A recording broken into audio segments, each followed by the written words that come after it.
That always makes me happy. Yeah, that is so classic of an intro right there. Takes me back. Did you see that as a kid? Like that cartoon? Not like as I was a kid, but like, I don't know where the first time I saw that was, but it still gives me nostalgia in that sense. Absolutely. But no, yeah, I love it, man. Totally vintage. It's definitely an interesting time. For sure. Yeah. Well, hey guys, Vancouver Comic Junkie here. I've got Swagglehaus Comics here, which I think is a big coup. I love this guy's channel, one of the best channels going on YouTube in the comics community. How many subscribers do you have now? It must be like, was about 10 million roughly? No, we're a few short of 10 million, coming up on that milestone number. I'm expecting YouTube to send me like that, whatever they send the rap star mansion. The gold record platinum subscription thing. No, but we hit like 6K not too long ago. So that was a cool milestone for sure. The reason I really like your channel a lot, you're really your love of comics just like shines through. There's no question. Everyone just senses it, and that's attractive to any other collector out there. But you grab onto so many different people because you do like market report type stuff, but you also talk about the love of it over here, and you so many people can come to your channel and get something from it, and it's very slick and professional. So kudos, sir. Kudos. No, thank you. Yeah, I mean, I don't know, like what, for me, it was just like, I obviously love comic books and wanting to make a YouTube channel and doing something in the YouTube space. Like, we both kind of have like a film background. So I've always been sort of interested in just exploring in the YouTube world. And, in times of my life, I had thought of doing like a film YouTube channel, but then I was like, I already got that in my work. Like, let me do something a little like outside of myself and do something more fun. And then, comic books, of course, is that hobby that I was like, all right, this will be cool to do stuff with. And I don't know, it just ended up being like, I don't know, like what the, how I come up with the content. It was just sort of like, here's stuff that I think is interesting to talk about. So it's, fun stuff about comic books, or it's like, hey, look at the prices of these things. And it comes from. Doing these YouTube channels, I love it simply because, for me, it started at COVID, and it was the first time I hadn't worked like 7 years. Same. In years. We work at film, so obviously we know what it's like. But I had nothing to do, and I saw 3 Men in a Basement, and I was like, man, that looks like so much fun. They're just literally drinking and talking about comics. And I thought, well, I'll be that guy. And then I just kind of got into it. And man, I got to say, man, I've met some great guys. I made some really good friends. Hey, Newbie Comics is here. We both. Hey, what's going on? Good to see you. I just did a little alternative logo for him, and he posted it on his IG page the other day. Oh, that's awesome. So it's like an Iron Man thing. Yeah, it's pretty cool. But today, we are going to be looking at some CGC books. I got like 3 or 4 boxes back over the last month. I've been slowly opening them and seeing what's what. I do know the grades of some of these books, most of them. Most of these books, as I told you before, Mickey, they're books that were like secondary books for me. So I have so many books. I wanted to either just have them sitting in the collection in a slab, or able to sell when I want to sell them. And I just find CGC books are just so much easier to sell than raw books. I don't know, how do you feel about that? Do you sell a lot of books? I mean, I do sell a decent amount of books, but like, obviously, you can tell, like, I don't have a ton of CGC books or anything like that. Most of the stuff that I sell is raw.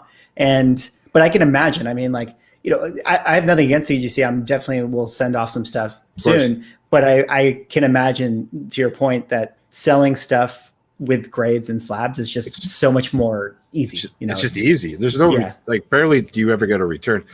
You'll get the odd crazy person who will send stuff back, but like when you're selling raw books, do you find it like, do you give it a grade, or do you give it no grade, or how do you? I tend to umbrella it. So I'll just say mid-grade, high grade, low grade. And then it, maybe in the description, I'll write like my guess, like, hey, maybe this is a 4, but like, please see the pictures and judge for yourself and everything. Yeah, I'm not a professional grader type business. I write all those qualifiers for sure. And I definitely just say like, I try to take as many pictures as possible. And I try to be like super transparent with like what I show. Cause to me, I'm like, this is what it is. Like I don't want it to get returned. I don't want, any complaints or anything. So of course. And that's always been my fear, because I've had just enough problems with crazy people on eBay and through other places that I don't want to give any more questions than they need. People just will come up, like they'll figure something out to like return it. And it's such a pain in the ass to deal with like that kind of stuff. So again, with CGCing, it just takes all that issue out. But I have so many books, at some point I'm going to have to sell a couple raw books at some point. Do you sell the majority of the stuff that you do sell? It is on eBay. eBay seems to be big. I get a lot of people contacting me through IG, like just like if I post books, they'll be like, hey, how much for this? And on occasion I'll sell that way. Well, actually frequently now. And that's been actually pretty good because the fees are different, obviously. Yeah, for sure. Not getting hammered, but I find eBay just gets it out to enough people. And if you price it accordingly to make up for the fees, you'll do okay. I don't auction very often. I'll just let stuff sit and it'll find a buyer eventually. So it's not like, I don't need the money this second is what I'm getting at. Right. So, right. But, that makes sense. Every so often you'll have like a week where it's like, holy crap, like that, a lot of stuff sold, and then you can go after something. But essentially I'm not selling for cash. I'm selling for the idea that I'm going to buy something big or put that money towards other things like that. The hobby pays for itself essentially. Yeah. So. I always smile to myself when I'm like out like in a shop and I'm making a bunch of purchases and I buy like a big stack of books and I feel like kind of bad. I'm like, man, I spent too much money. And then I get an email that's like, oh, your thing sold. I'm like, all right, cool. Now it goes out. Yeah, it absolutely happens. How many times has that happened to you? Almost every time I buy stuff, I'm like, fuck, I shouldn't have done that. Yeah. I was told this by more than one person. You always regret the stuff you didn't buy. You never regret the stuff you bought. That is so true. It really is true, right? Even the crappy crap, like everyone's bought the wrong book or like some mistake, but generally it works out, And I think like, for you too, it's like if you've been doing this long enough, or where you probably have a good sense of like, this is a good deal on something. Like, if you're always getting stuff at good deals or under FMV or whatever, like, that worst case scenario, you can sell this thing later on and get your money back. So absolutely. as long as you're doing that, essentially, if it's like, then you're not going to necessarily regret a purchase because you could always just put it back and get that cash back. It's funny looking for books too, talking about deals. I find like right now is not like the best time in the history of comics to get deals. But if you keep wandering around and keep looking and looking and looking, you'll find deals. Yeah. And that's kind of part of the hobby. It's like you'll run into a guy who just bought a collection and needs to make his money back on it quick, and he'll throw you a bunch of deals if you buy a bunch. Or you run into like a thrift store, which actually secretly has been kind of my wins lately. I've been finding stuff in thrift stores for some reason, which I don't usually go to stuff like that, but lately I've been trying them out. And they're everywhere. There's deals everywhere. So it's for sure. There is. It's fun to be a collector right now. But hey, why don't we get into the CGC? Actually, you know what? Maybe before the CGC, what are you looking for these days? Are you hunting anything? I always got my list. I always got my list of things that I'm looking out for. I actually, I would love to get my hands on a first Loki. That's kind of like it. This was actually pre-Loki TV show, like getting excited about it. But it was that was always a book that I was like, I'd really like to get my hands on that. But I just don't know when I'm really gonna get after it. How is that book? So usually what happens when a TV show or a movie comes out, the book will take a dump over the next 6 months. Like it just naturally the interest level drops. Yeah. How is that book doing right now? Do you know? Or is it's probably still very high just simply because everyone? Yeah, I think it's still high. I mean, like I don't know if you use like the CLZ app, and who knows like how accurate this thing is, but like always look at it and it can update all the prices, and I have like my wish list or whatever, and the Loki book is still going up every so often when I refresh it. So you know why? It's only because you want it. That's true. I'm trying to think what else is on my wish list here. Oh, Oh, dude, I need to get a Thanos book, which you definitely picked up recently as well. Actually, I definitely need to get that. I was one. going to pull it out. So I didn't. This isn't part of my CGC unboxing, but Yeah, to everyone knows, I bought this weekend. I couldn't not buy it based off of the price. It was very, very reasonably priced, about half of fair market value, actually. And I was very fortunate to get it. But yeah, I've never owned this book, and it's simply because you were so in love with your copy. So yeah, I've never owned it. It's awesome. It's funny because it's a cool book. It definitely gets knocked because, you know, maybe like people say like the cover's not great, or at least Thanos is not on the cover. But you know what's funny about that is that it is also the first appearance of Drax, and Drax is on the cover. Yeah, but there's also Star Fox in here as well. There's a few other first appearances. You never know, right? There's some you know elements to it that go just beyond it being a first Thanos. I think, totally. Which is pretty cool.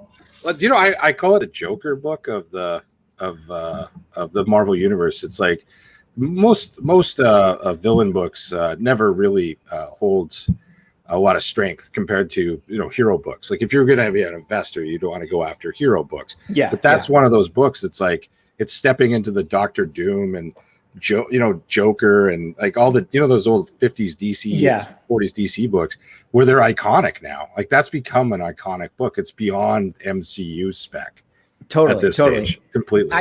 And actually, you know, I'm glad that you said investor, because I have like a little like, you know, I get a little like it's my little pet peeve when people say like, oh, villain spec, you know, it doesn't really work. And because I know this is like noodling on language, but I'm like, actually, villain spec is great spec. Villain investing, that's where I agree with people, where it's like, yeah, I mean, if you invest in a villain book, I don't know if it's necessarily going to go up, but as far as speccing, like you can get a lot of good villain books that 3x or 4x, you know, if you get the right one. Oh, for sure. And yeah. And actually people are starting to tune in on that, by the way. But it's, if anything, like almost the villains, I have to like do some number research on this, but like I feel like the villain spec have the biggest jump sometimes, even against heroes, which is crazy. I still think that Gore God Butcher first appearance is like it's still a deal right now. If you want to go out the villain spec, I think there's a lot of money to be made in that. Yeah, it's a cool book too, and I think it's gonna be cool when we see more of the live action stuff in the new movie coming up. Yeah, definitely. Let's see some. Yeah, okay, let's see some books. I picked up a couple others as well. And if you follow me on IG, you might have seen these already. I picked up Battle of the Planets #1, first appearance of G-Force. Nice. The Russo brothers are apparently doing a movie on this.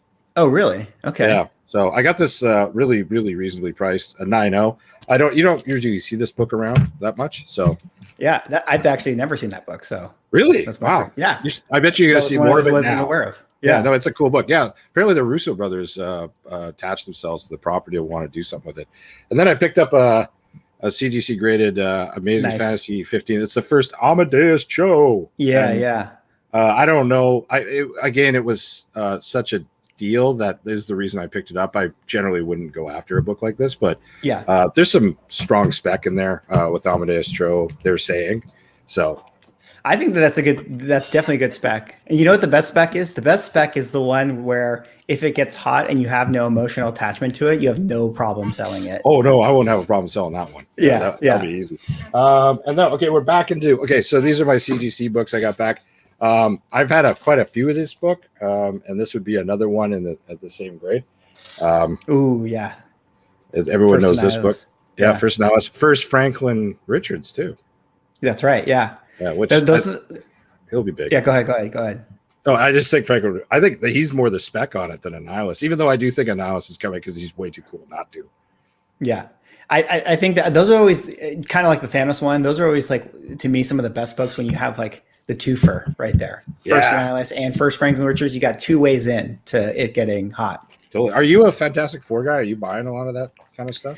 I bought a couple of things. Like I had those, you know, shout out to Newbie. I had those Nathaniel Richards books that he had been talking about a lot. I don't have too much FF stuff, but you know, when I come across the good ones, I definitely.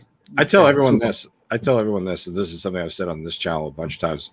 Years ago, I bought X-Men books from like the 75 to like about 1995. Like I would buy any key because it was like there were $3 to $5, and I was I bought a stack of X-Men 221, the first Mr. Sinister. Again, they were all like $2 to $5, and now look at them, they're all like crazy. And I've been doing the same with all the FF books of that same era, just grabbing every first appearance because you can get it for $2 to $5.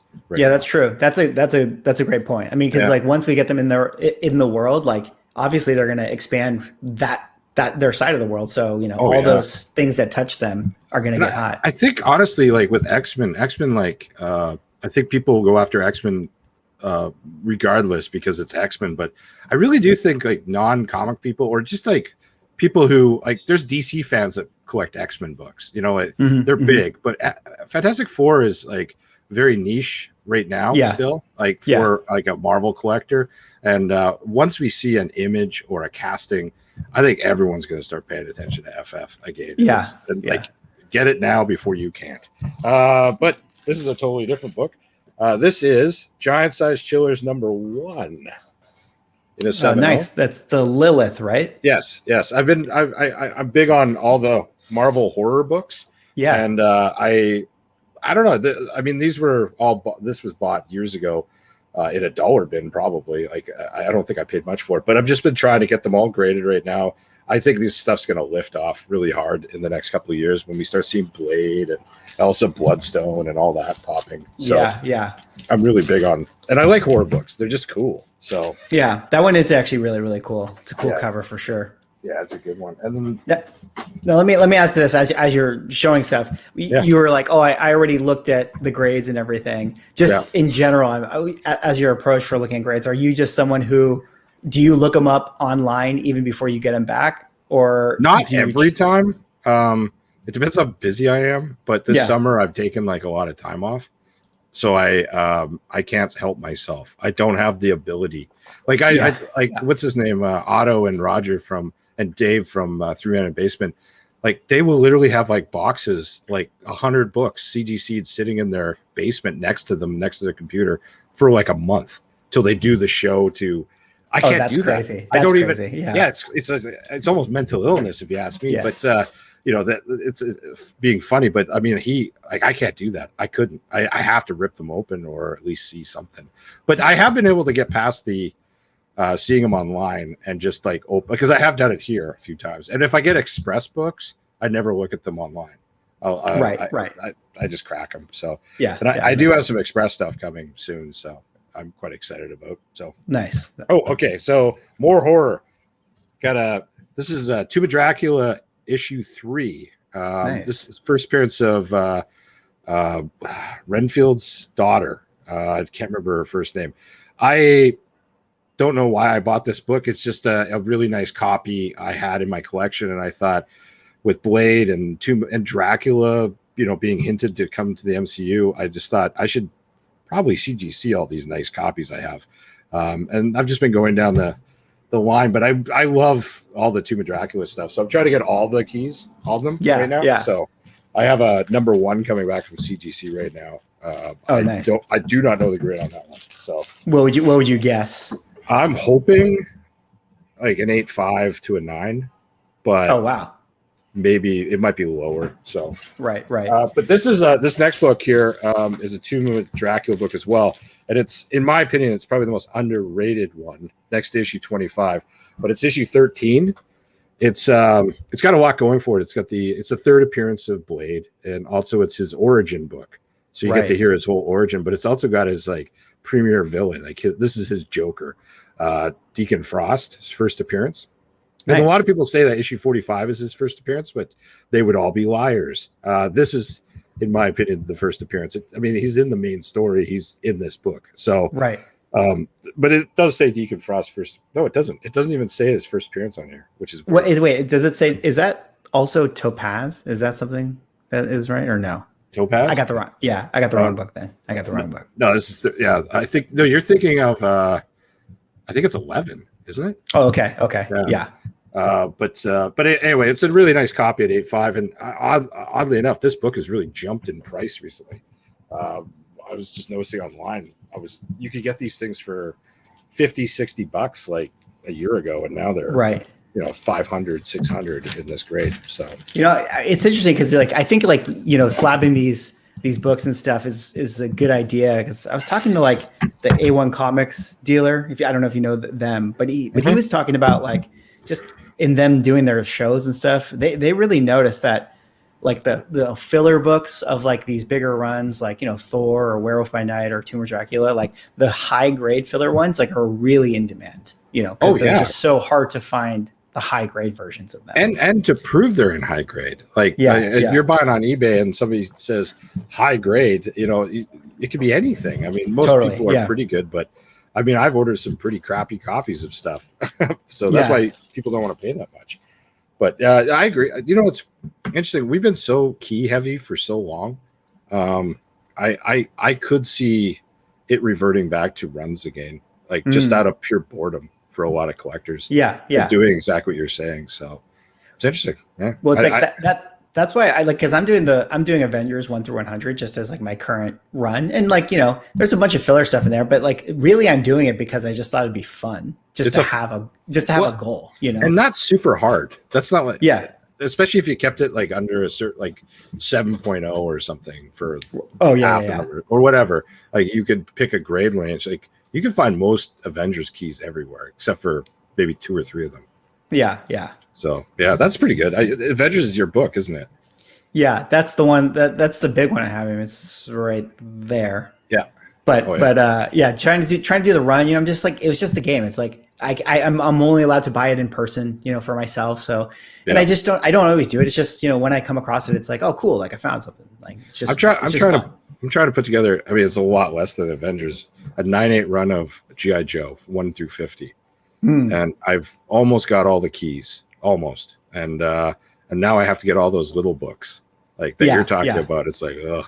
But at 100, 150, $200, they're starting to get up there in price. You used to get it for 50, 60 in 9/8, but it's going to get expensive here pretty quick. Yeah, that's for sure. Yeah. Oh, I should probably talk to some of these people. Hialeah Comic Bro just showed up. Hello. Hialeah is awesome. Have you met Hialeah? I don't know if we've talked or met, but I think I've seen you in some chats and things like that before. So he's awesome. He's awesome. Yeah, he does a great show. Kamikaze, good to see you, man. Brad Koski. We got Short Box Bernie. I told them it's been sitting in your short boxes for years. Now you're in a rush. Yes, I am in a rush. What else? Who else we got here? Art Chemist. Hey, what's going on, man? Black Crown Comics. Like that guy. What's up? Who else we got? We got Newbie, of course. We always got Newbie. He's a good guy. Alou Delon. Hey, guys. Good morning. I think from Kentucky. Okay. Who else we got? Wobbles. Oh, Wobbles always shows up. I like Wobbles. It's Swamp Comics. Okay. Back to the comics.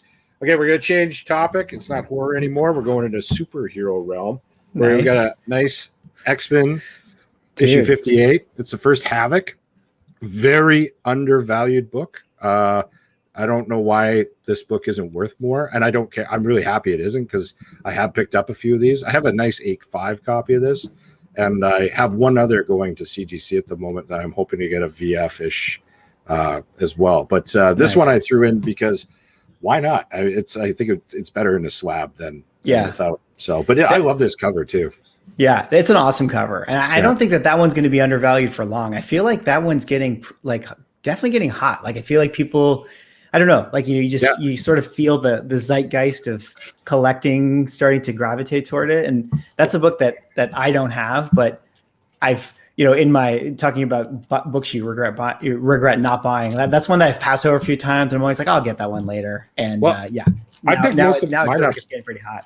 Yeah. I picked most of mine up like 5 years ago. And I remember as a kid, I couldn't afford this first appearance because it was like $7. Right. And I was like, that's my allowance for the week. And, but I could buy it at 30, or this one I probably got for 15 because it was in crappy shape. Right. Yeah. It's, God, it presents really well for a 4 or 5. But saying that, you're right. You can't get raw copies for cheap anymore. This book, I think almost any X-Men key at all that has anything, like even first Polaris, which is like a snore book, but I mean even that goes for pretty big money now, hundreds. So, what else we got? Oh, I like this book a lot. So I just showed Iron Man 55. Well, why not show Iron Man 54? Nice. It's the first Moon Dragon, and that's a character that I a sneaking suspicion we're going to see at Guardians of the Galaxy 3. I don't know why. My gut just says that because isn't it just Drax's daughter, right? Yeah, I think so in the storyline. So yeah, for sure. I think that's a great spec for sure. Yeah, but this book isn't cheap. Like it's not something like you can just get cheap, like because people have forgotten about it. People are really going after this book, and I don't really know why, but they seem to be. So. I don't know why either. I'm lucky. I got a copy. I found one for like $10 like a couple years ago, and that's exactly those are the best ones I get. It's a pretty great cover too. Yeah, it's very, very cool. I mean, it's a cool just battle cover, between Namor and Iron Man. So I think out of all the Marvel eras, I think this era is my favorite with the window box covers. I love window box covers. They make them almost 3D covers. That's like the 70, what is that, 72-ish, 3-ish, something like that? Yeah. Like early 70s to 74.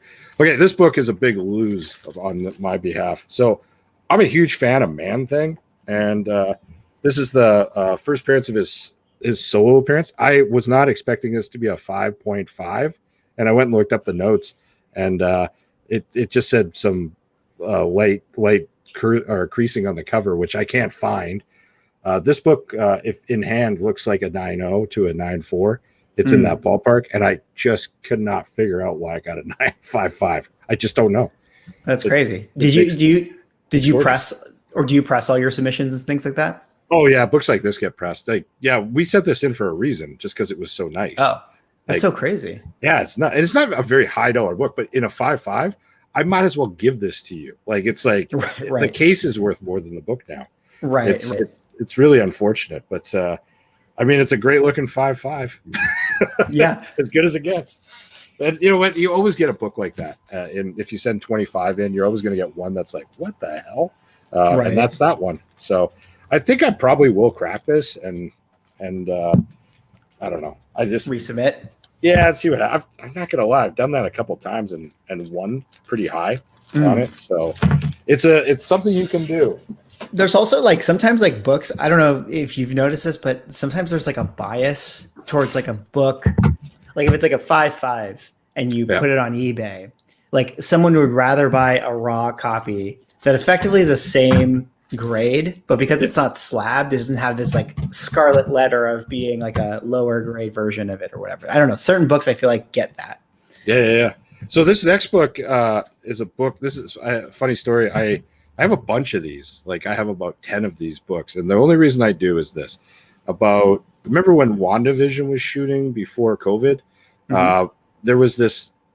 They showed the woman who was playing Agatha Harkness, like on set, dressed like a witch, and everyone's like, she's Agatha Harkness. And so I literally was at a comic store, and there was 9 copies of Agatha Harkness' first appearance. Oh wow! There wasn't one over $12, and I bought them all. I just bought them all.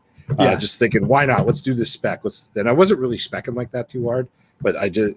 And these are just 2 of them that I got back. I got a 5.5 and a 7.0. But again, nice. Like I paid like $5 to $7 for these, and I have a bunch of others that have come back and.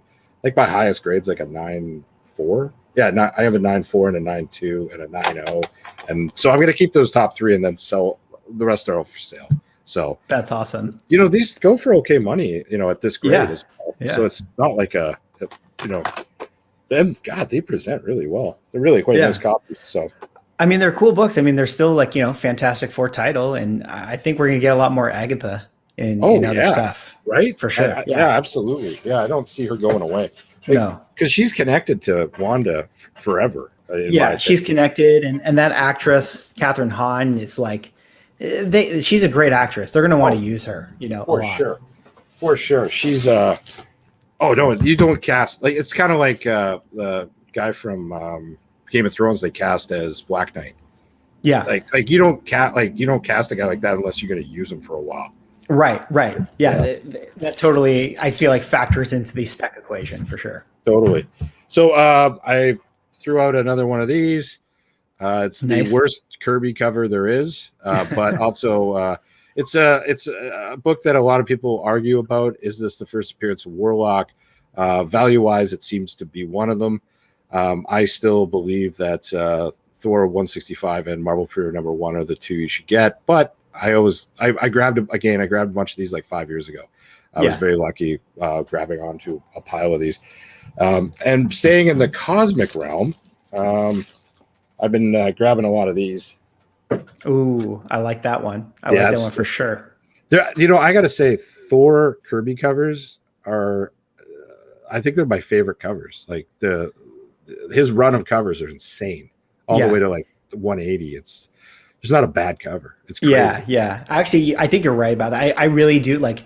I'm not even trying to collect Thor, but low key, like every time I'm flipping through those numbers, I find myself just being like, yeah, I'll just grab this one, just because I just like them so much, And that's how I ended up with this, because I just like the cover. I think I paid, well, not this exact copy, but another copy. I just like the copy I bought, and I ended up looking it up. I didn't even know what it was. I looked it up, and it turned out to be a first appearance of someone. And I went and High Evolutionary, and I went and read about him. I didn't really know much about the High Evolutionary at the time. Oh, nice. And so I went and thought, this guy plays into a lot of interesting stuff. So I ended up picking up a bunch of others. I obviously can't buy them now because they're quite expensive now. But yeah, this was another spec. So I think my highest grade on this, I think I have a 8.0 and a 7.0 and now a 6.0. And then I also got a 5.5 a while ago, but I sold that.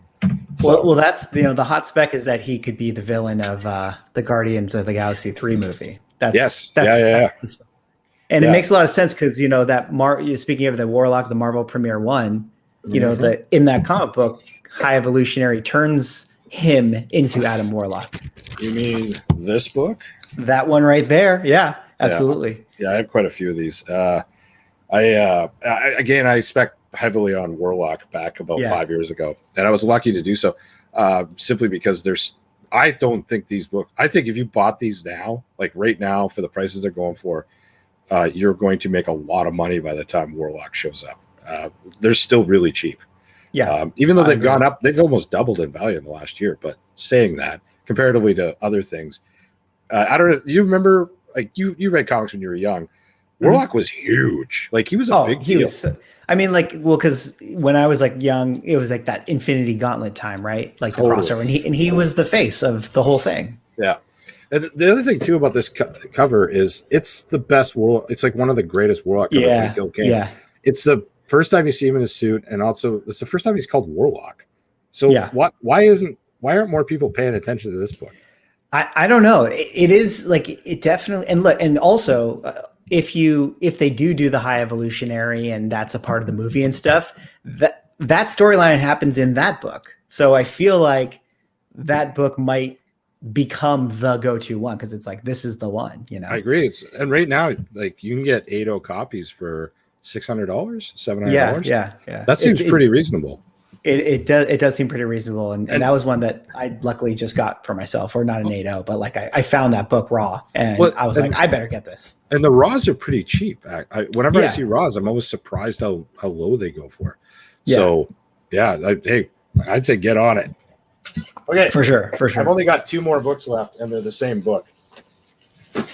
But this is one of my favorite books ever. This is another hoarder book of mine.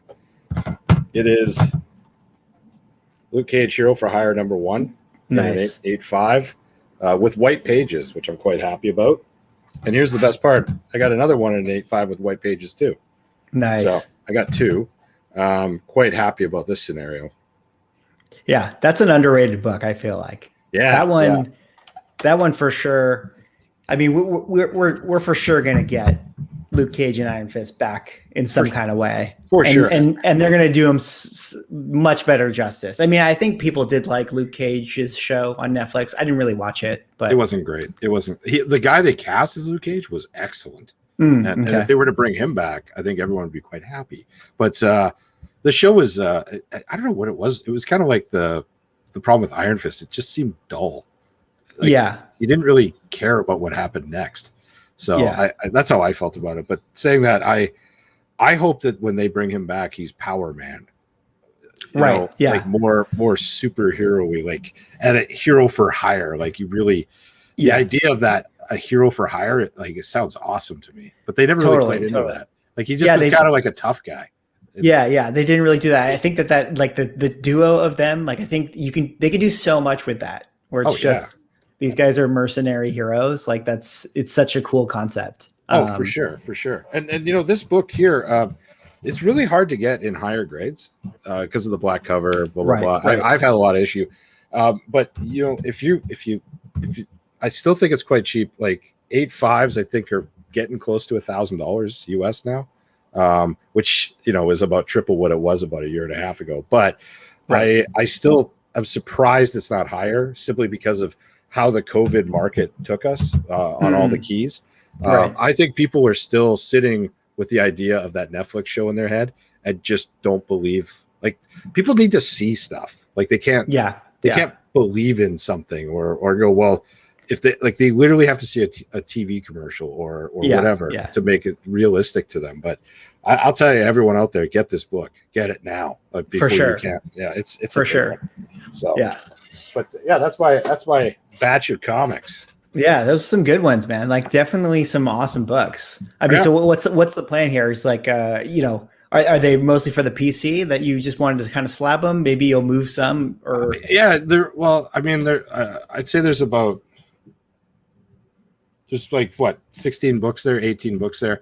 Half of them will probably go on the PC. The other half are either trade bait or for sale at some point. And I'm not in any rush to sell, but saying that if I'm looking for a book, I could throw them, you know, up for sale and raise some funds for, you know, say I'm looking for some, you know, like you were talking about getting a first Loki or something. You know, I want to go out to that. And I like to kind of have stuff on the, you know, ready to do that kind of stuff with. But also too, it's like speccing a little bit too. So like I won't sell the Marvel Premiere #1s and there's a few first appearances there that I will hold on to until the right time. Until the time. Yeah. What are some of the big books that you're going after then, if you were to trade them into something else? Well, I'm trying to get a Hulk 181 this year. That's my big goal. And I don't have one. So I need a Hulk 181. I would love a 7.5, but you know, it's pretty pricey. So I just need to sell a few books to get it, and I'm just not doing that at the moment. So I really just need to sell some books. I got to be honest with you. There's a side of me that worries, because that's like my penultimate book from the Bronze Age. It pretty much gives me the last big Marvel bronze key for my collection, and I almost don't want to finish it. I don't know. That sounds crazy. I go, no. It doesn't sound crazy at all. I'm totally dragging my feet. You need you always need a goal, you know, or you need to aspire to have that next thing, because that's kind of, you know, what keeps it fun and keeps you moving in it. Totally. I totally get that. But I know I will get it eventually, and the right book will show up in front of me for the right price, and I'll do it. But in reality, actually, to be honest, I want a Hulk 1 as well. That's like my ultimate book. In a higher grade, like a mid, like 6.0-ish. Oh wow. Yeah. I mean, I feel like those are like, I feel like, you know, with the Hulk book, I don't know, that one just feels like a ghost to me. It is those ones, you know, like I'm recalling back to, like, I did a stream with Ryan, you know, Automatic Comics. Ryan. Okay, awesome. We had you at the last slide was it was a FF1, an X-Men 1, and a Hulk 1. And, you know, I think the vibes in the chat were like, oh, obviously FF1 and X-Men 1. And it's like, yeah, and I understand why. And like people like those books and stuff. But I don't know, like, I feel like I've seen FF1s and I see X-Men 1s. Like I went to that Comic-Con and like, yeah, I saw like, there were like 15 of them. Like, you know, on the walls, I feel, you know, Amazing Fantasy 15 is like that for me. Yeah. Because I remember years ago, I was living in Los Angeles, and there was an Orange County Comic Con, I think it was called. And I remember once walking around, this is years ago, decades. And I was walking around, I think I saw like, and I'm not even kidding, like 8 copies at one table of Amazing Fantasy 15. And like, you could get it for under $500 in low grade at that time. Yeah. And so in my head, I have it in my head, like, whatever.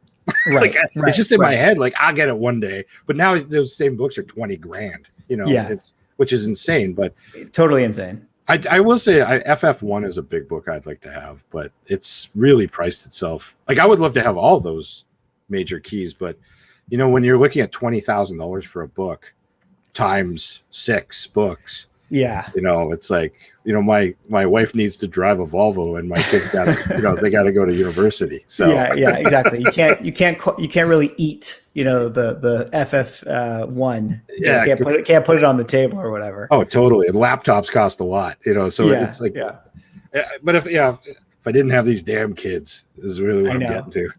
Right.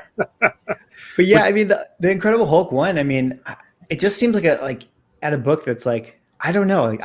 You don't see them. You don't see them the same way you see FF1s. No, and I don't know if that's like true or not. Like, I don't know if it's, you know, and there's no data. This is just, you definitely don't see them in higher grades. You just don't see them. Yeah. At all either. But every so often you'll see like a 9.2 show up at Heritage, like some ridiculous grade, and it goes for like more money than my house is worth. And you know, but you know, that would probably be like, I know it sounds crazy. I'd rather have a 9.4 Hulk 1 than an Action 1 in a 6.0. As crazy as that sounds. But that's just, I think the Hulk 1 is the best book going, like ever, like just for me, probably because I just loved it as a kid. So it's I feel like right now too, of all the books we've just talked about, I mean, obviously it's really expensive, but that doesn't seem to be the one that is the hottest, you know? No. So hard to talk, you know, hard to qualify these books as hot or not. But if you talk to Ryan, like at Automatic Comics, like he's a data king, right? Like he follows everything. But I guarantee if you went and looked into that book and looked at like the type of buyers that are looking at books like that, they all have a Hulk 1. If they don't have it already, that's in their top 5. Like I see. Because it really, like you said, it is not an easy book to get. So, but I have like multiple friends looking for X-Men 1 right now, and it's about finding just the right price copy, not about finding a copy, because they're everywhere. They're just everywhere. So, and like you can even, like, I don't know what it's like now, but I'm sure there's 5 or 6 copies on eBay right now. I'm sure they're priced to the moon though.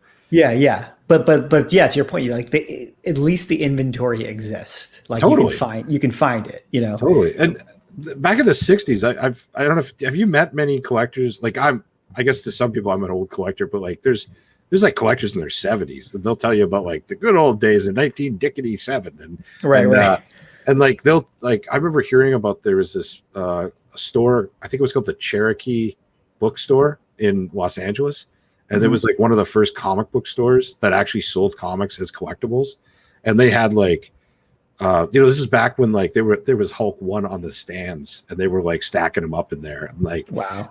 So there was a collector base in some of the major cities in the early 60s. So a lot of these books did get collected and probably kept in somewhat good condition. I was told that a lot of people put things in wax paper, like they'd wrap their book, and ECs were really popular at that point as a collector base. And I find all that stuff really fascinating, how it all started, how you know, from like just garbage to this, you know, it's pretty cool.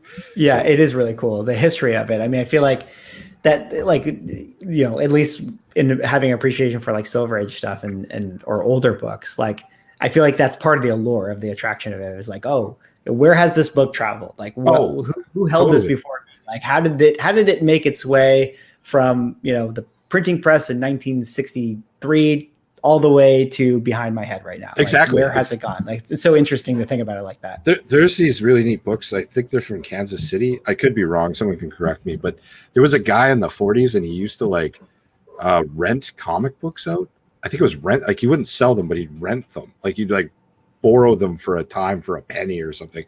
But he put tape along the spine of them, and then he stamp his name on it. And like, and I have one of these books, and it's like, he would put like this incredible hard tape on all these books, and so the comic wouldn't fall apart, so he could rent it over and over again. And my friend, I bought one with a friend of mine. I saw it, I knew exactly what it was, and I bought it. It was like $5 for this Western comic. I bought it. My friend was just so pissed off at me. Why would you buy that piece of crap? There's tape all over the cover, but it has this huge history. It's just kind of neat. Yeah, it is. It's kind of cool. Kind of what makes that specific book special. Yeah, totally. So with like collecting for you, like I know you're a Marvel junkie like me. I'm mainly a Marvel guy. Same eras, 60s, 70s are my favorites. But do you step out of that very often? Yeah, I mean, I definitely like, I grew up in like the copper age, so I have like the affinity to a lot of the copper books for sure. I also have a lot of indie stuff, like newer indie stuff. Like, so I'll read all, the new indie books or some new comic books for sure. And, Yeah.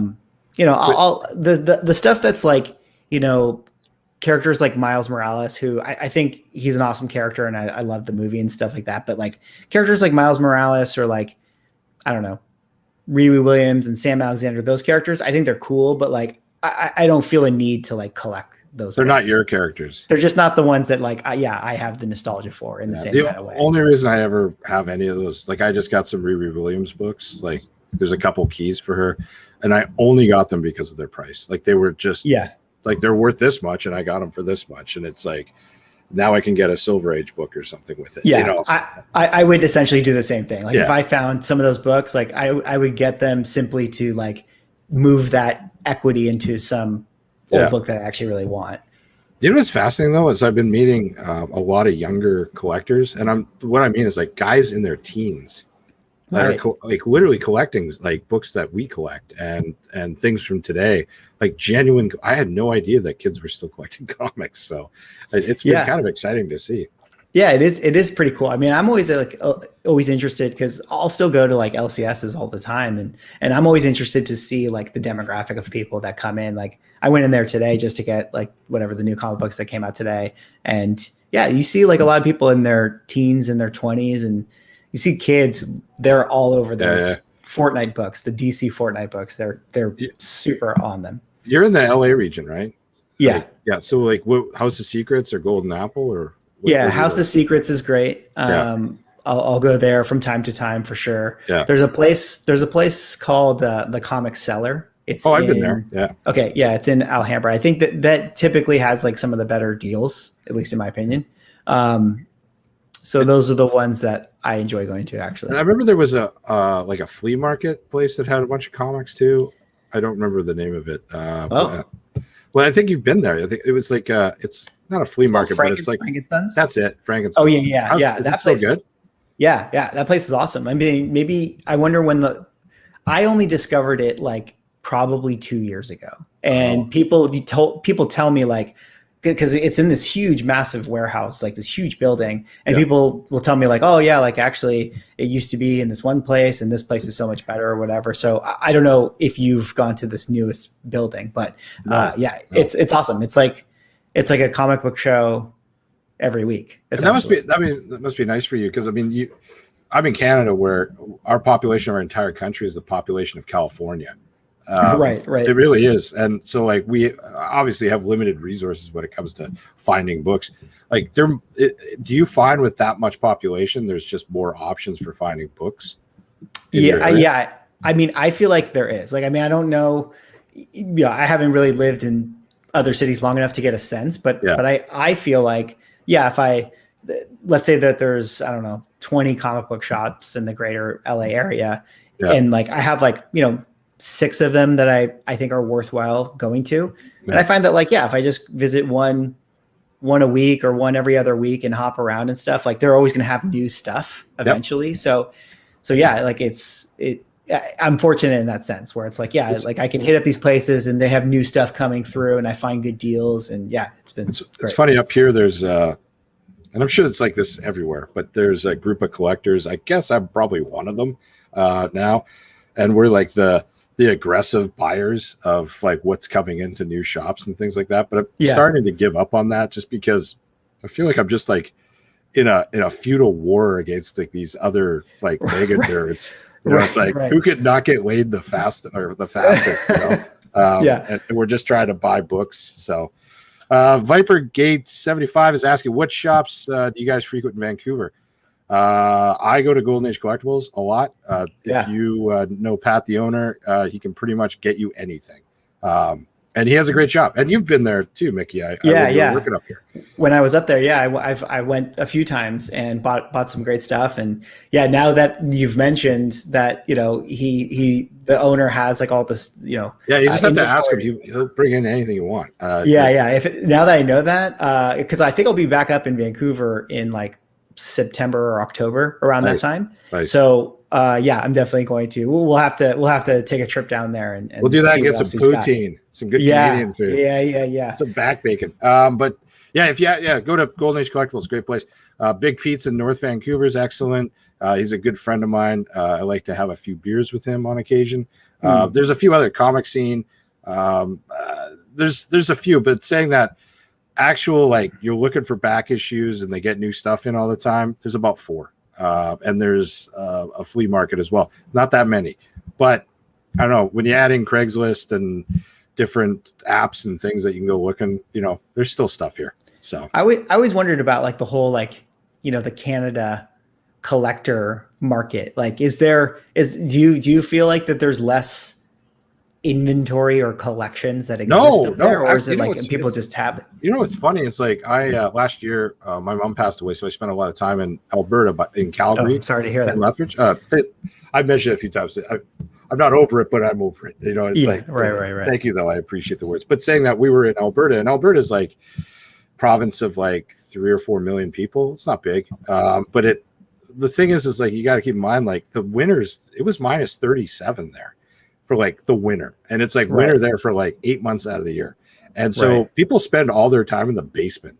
So it's all about, back in the 80s and 60s and 70s, it was all about reading, and everyone I knew collected comics in the 80s. Like everyone, all my friends did, even guys you wouldn't expect had some comic books. And so when I'm out there, I'm always shocked at just the sheer volume of comic shops. Like Calgary has twice as many comic shops as Vancouver. 3 times. Wow. And then you go to Winnipeg, like all these other cities, and yeah, it's the same way. I really believe, because it's cold here, and people just like had to find shit to do in their house. So the comics helped. So yeah, I do. I think there actually is per capita more comic book collectors here than in the States, but there's just less of us. So yeah, that makes sense. Yeah, Calgary's an interesting place. I've never been to Calgary, but yeah. I would definitely want to go up there and. Calgary's cool. Yeah, it's like, if you like Western wear, it's a good place. It's like the Texas of Canada. Oh, cool. Yeah. Essentially, yeah. So I directed a bunch of car commercials by there. So nice. Vipergate75 says, I managed to go to Imperial Hobbies in Richmond, and I love the guys at Golden Age. Good. Yeah, Imperial Hobbies is there, I think, still. It was just a hobby store that did comics in the corner. But they every so often you find some cool stuff there, man. It was good. So, but I think we're gonna call it a night. I gotta spend a little time with the wifey, and I just want to thank you for coming on the show. It's been a long time coming, man. I've been dying to just hang out with you like this. Yeah, definitely. I mean, like, I feel like hopefully this is the first of many hangouts for sure. I feel like we got a lot of stuff in common, even just beyond our comic book, interests. Sure. Absolutely. So yeah, this was fun. And congrats on getting all those books back, man. I'm going to try to start doing like a Friday night get together and beer and comics thing. Like, we just like have a drink. I can get Ryan and Newbie and all the guys together. Yeah. And Otto and those guys. So it was some night that everyone can do it on. And, and also now, since I've had Newbie and Ryan, like, the next person that needs to get in the hot seat, of course, is you. Eventually, when I do my next stream and stuff, because I've already got loads of memes prepared for you specifically. I saw the last one you did, you bastard. That was awesome. Yeah. So we'll have to get you in the hot seat for sure soon. Yeah. Oh, cool. Well, hey, man, thanks for everything, and I want to thank everyone out there for coming by, and I guess we'll call it a night. And arrivederci, everyone. All right, later on.